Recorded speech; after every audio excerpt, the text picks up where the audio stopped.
امن معاہدہ جلد طے پا جائے گا، یہ ایران کے وقار اور عزت نفس کے مطابق ہوگا۔ وزیراعظم شہباز شریف کی ایرانی صدر مسعود پزشکیان سے ٹیلی فونک گفتگو، کہا پاکستان ہمیشہ برادر ملک ایران کے ساتھ کھڑا رہے گا۔ وزیراعظم کا ایرانی عوام کے ساتھ مکمل یکجہتی اور قیمتی جانوں کے ضیاع پر افسوس کا اظہار، کہا فیلڈ مارشل سید عاصم منیر نے خطے میں امن کے لیے انتھک کوششیں کی۔ ٹیلی فونک رابطے میں دونوں رہنماؤں نے امت مسلمہ کے لیے نیک تمنا اور خیر سگالی کا اظہار کیا۔ ایرانی صدر کا خطے میں امن کے لیے پاکستان کے کردار پر وزیراعظم اور فیلڈ مارشل سید عاصم منیر کو خراج تحسین، کہا سعودی عرب، قطر اور ترکیہ کی امن کوششوں میں شمولیت قابل ستائش ہے۔ وزیراعظم شہباز شریف کا ملیشیا کے وزیراعظم سے بھی ٹیلی فونک رابطہ، ملیشیا کا مشرق وسطی میں امن کے قیام کے لیے پاکستان کی بھرپور حمایت کا اعلان۔ ملیشیا کے وزیراعظم نے خلیج میں جنگ بندی کے قیام اور خطے میں پائیدار امن کے لیے جاری کوششوں میں پاکستان کے مؤثر اور قابل تحسین کردار کو سراہا۔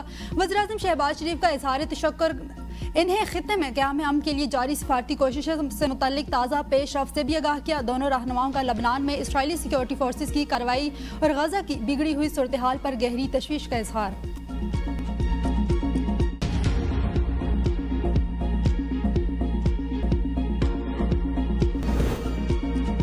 امریکہ نے ایرانی میڈیا کے مجوزہ معاہدے سے متعلق تفصیلات مسترد کر دی۔ وائٹ ہاؤس کا کہنا تھا کہ مجوزہ مفاہمتی یادداشت کی تفصیلات من گڑت ہیں۔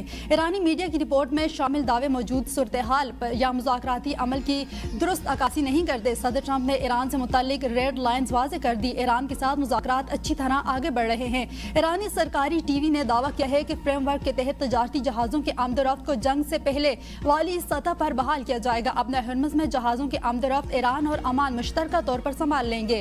مفاہمتی یادداشت کے تحت آبنا ہرمز سے فوجی جہاز نہیں گزریں گے۔ امریکی فوجی افواج ایرانی علاقے سے پیچھے ہٹ جائے گی۔ اسلام آباد میمورنڈم فریم ورک تاحال حتمی نہیں، ٹھوس تصدیق کے بغیر ایران کوئی قدم نہیں اٹھائے گا۔ ایرانی قوم سلامتی کونسل کے نائب سیکرٹری علی باقری نے کہا ہے کہ افزودہ یورینیم پر امریکہ کے ساتھ مذاکرات نہیں ہوں گے۔ ایران اور امریکہ کے درمیان آبنا ہرمز پر کوئی معاہدہ نہیں ہوا۔ ایران جہازوں کی آمد و رفت کے لیے عمان کے ساتھ مذاکرات کر رہا ہے۔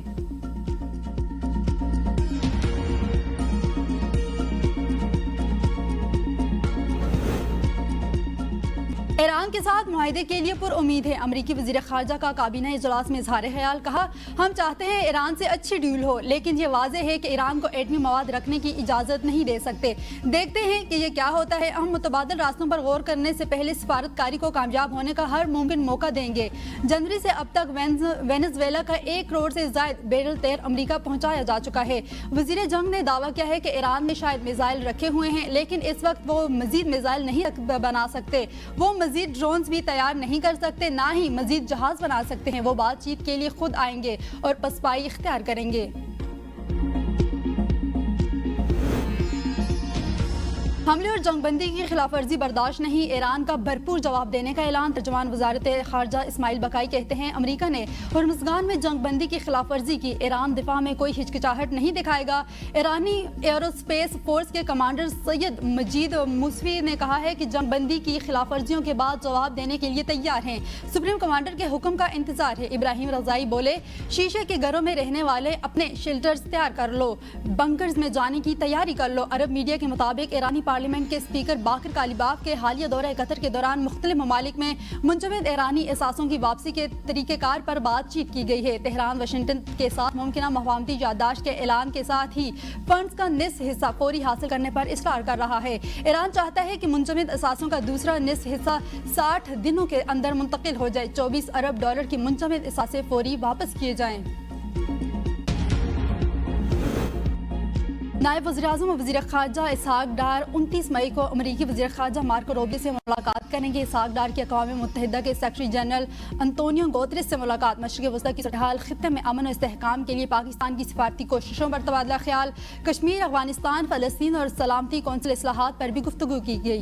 انطونیو گوتریس نے پاکستان کے عالمی امن و سلامتی کے لیے فعال کردار کی تعریف کی اور اقوام متحدہ کے ایجنڈے کے لیے پاکستان کی خدمات کو تعاون سراہا۔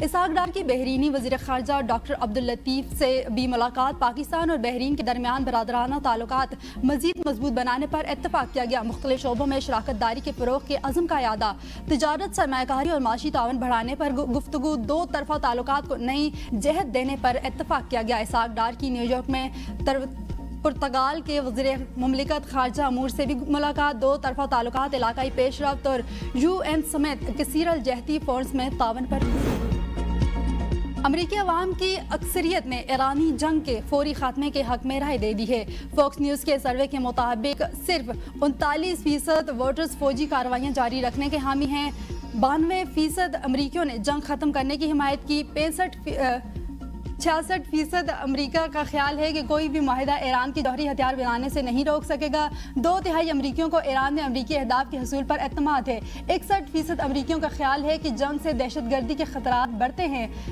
56% کے مطابق امریکہ کے عالمی تعلقات متاثر ہوئے ہیں، 49% نے کہا کہ مشرق وسطی میں عدم استحکام مزید بڑھے گا، 59% امریکیوں نے صدر ٹرمپ پر کم یا بالکل اعتماد نہ ہونے کا اظہار کیا ہے۔ خوشیوں، محبتوں اور احسار سے بڑا تہوار قربانی کے بعد اب مل بیٹھیں گے دوست یار، جو کل تھے مہمان آج بنیں گے میزبان۔ ملک بھر میں عید الاضحیٰ کا آج دوسرا روز سنت ابراہیمی کی پیروی کا سلسلہ جاری، جو اگلے 3 روز تک جاری رہے گا۔ مہنگائی کے باعث اجتماعی قربانی کا رجحان، قربانی کے بعد ضرورت مندوں اور نادر افراد میں گوشت تقسیم، دن بھر میں مزے کے کھانوں کی تیاری اور ضیافتوں کا سلسلہ بھی جاری رہے گا۔ سنت ابراہیمی ادا کرنے کے بعد سیر سپاٹوں کے پروگرام، بچوں کی فرمائش پر والدین کا سیاحتی مقامات، چڑیا گھر اور پارکوں کا رخ، عید کی خوشیاں دوبالا۔ قربانی کے بعد بچوں کی فرمائش، پارکوں اور چڑیا گھروں میں خوب رونقیں۔ عید کی چھٹیوں کے دوران شہری کشتی رانی، بیٹھک اور تفریحی سرگرمیوں میں مصروف۔ بھارتی سرپرستی میں ہونے والی دہشت گردی ناقابل برداشت ہے، دشمن کے ناپاک عزائم ہر قیمت پر ناکام بنائیں گے۔ فیلڈ مارشل سید عاصم منیر کا ذوب میں اگلے مورچوں کا دورہ، جوانوں سے ملاقات، عید کی مبارکباد دی اور حوصلہ افزائی کی، شہداء کے درجات کی بلندی اور ملک کے امن و استحکام کے لیے خصوصی دعا کی گئی۔ فیلڈ مارشل نے دہشت گردی کے خلاف آپریشنل تیاریاں اور جوانوں کے عزم و حوصلے کو سراہا۔ کوئٹہ میں حالیہ دہشت گرد حملے کی شدید مذمت کی، دہشت گردوں اور سہولت کاروں کے خلاف بھرپور کارروائی جاری رکھنے کا اعلان کیا، کہا دہشت گردی کی بزدلانہ کارروائیاں قوم اور افواج کے حوصلے پست نہیں کر سکتی، بلوچستان کے عوام کے ساتھ مل کر دہشت گردوں کا آخری حد تک تعاقب جاری رہے گا۔ پاک فوج وطن عزیز کو درپیش ہر خطرے سے نمٹنے کے لیے مکمل تیار ہے، مادر وطن پر جان قربان کرنے والے شہداء کی قربانیاں قوم کا فخر ہیں۔ پھر مارشل کی یادگار شہداء پر حاضری پھولوں کی چادر چڑھائی۔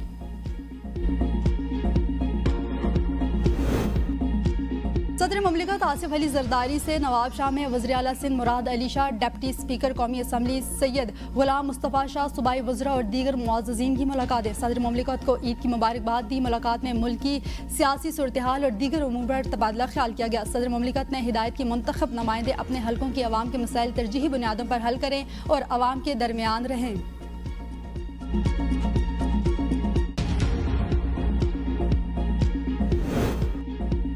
بجٹ میں عوام کو ریلیف دیا جائے گا، مہنگائی کم کرنے کی کوششیں کریں، نواز شریف کی وزیر اعظم شہباز شریف کو ملاقات کے دوران ہدایت، کہا لیگ وفاق اور پنجاب میں ایسی پالیسیاں بنائیں جس سے عوام کو ریلیف ملے۔ وزیر اعظم شہباز شریف صدر مسلم لیگ نون نواز شریف سے جاتی عمرہ جا کر عید ملے اور مبارکباد دی۔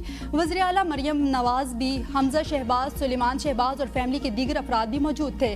وزیر اعظم دونوں رہنماؤں میں ملاقات کے دوران وزیر اعظم نے نواز شریف کو چین کے اہم دورے کے حوالے سے آگاہ کیا، ملک کی مجموعی صورتحال پر بھی تبادلہ خیال کیا گیا۔